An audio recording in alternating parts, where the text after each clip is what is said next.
So today we are replacing a broken light switch. My son was over here and kind of banged something on it.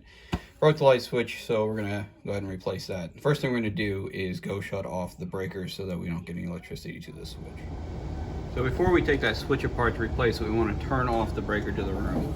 So my setup is an old breaker panel. I actually kind of want to get it redone at some point, but I know mine is number 20 because it is actually labeled pretty well.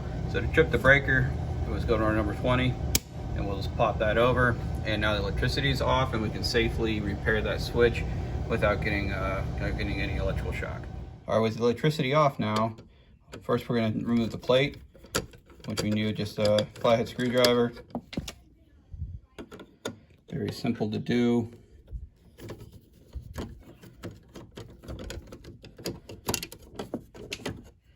All right, with the switch off, and you can see we used to apparently have some purple walls.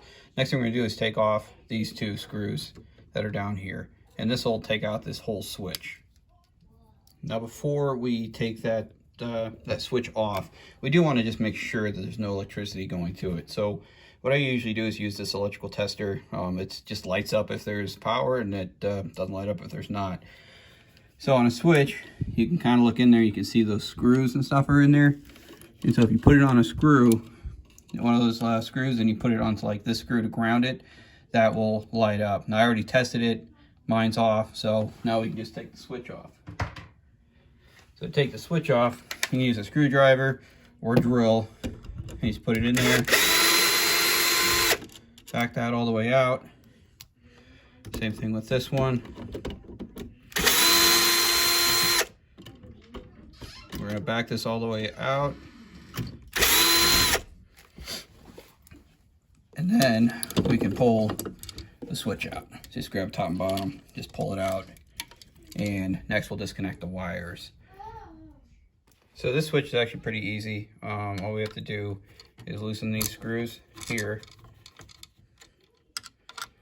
Loosen this one and take those wires off. Just remember where each one is, where your white and where your black is. That way when we put that new switch on, we don't accidentally get it on the wrong one.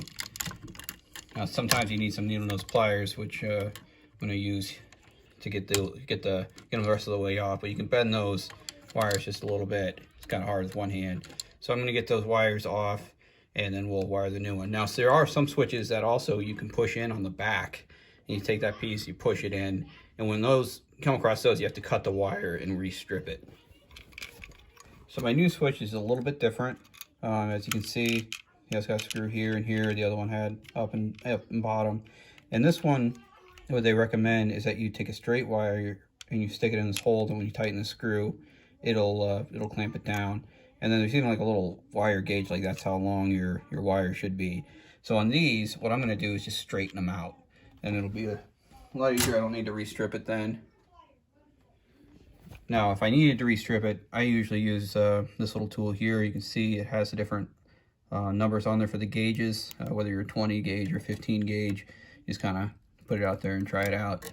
But we're going to take this and straighten it out. And same thing with this one.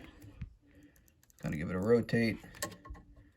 Make it straight again. Now mine, I have old wiring. It does look like there's a ground here. So since this is a metal box and the ground is to here, it'll be a grounded switch. Because this metal part here is connected to that, so any ground will come through here. It'll be connected, so I don't need to worry about putting the ground on here. And so we'll put it in this way. The active one is this side, and like the hot all the time here. And the one that controls the light is down here. So to get the wire on there, I got my switch. Remember I said with that pushed in all the way, because if it's like that down, you're not going to get the wire in. So with that screw up, you can kind of see that piece in there that clamps it down. So with the wire pushed all the way in, you just come over, we'll stick it in like that, and then we'll tighten that screw, and then we'll do the other side. So now we got those wires all in. That side's in, that side's in. So we're good to go. So we just have to basically put it reverse of what we did. I usually will give it kind of a little push to line up, get these screws in the right spot.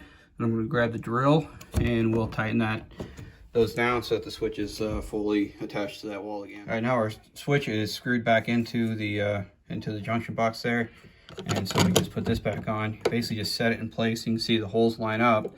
So we'll take our little screws and we just tighten them in here.